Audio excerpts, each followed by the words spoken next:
Meaning of gnash. Gnash. Gnash.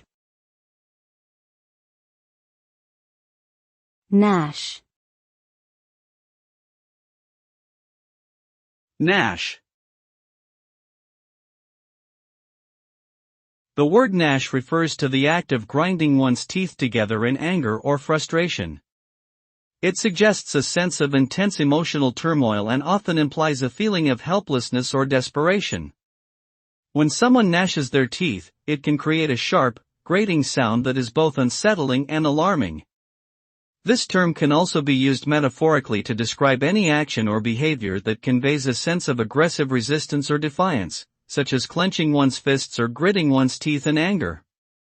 Overall, gnash is a vivid and evocative term that captures a complex mix of emotions and sensations.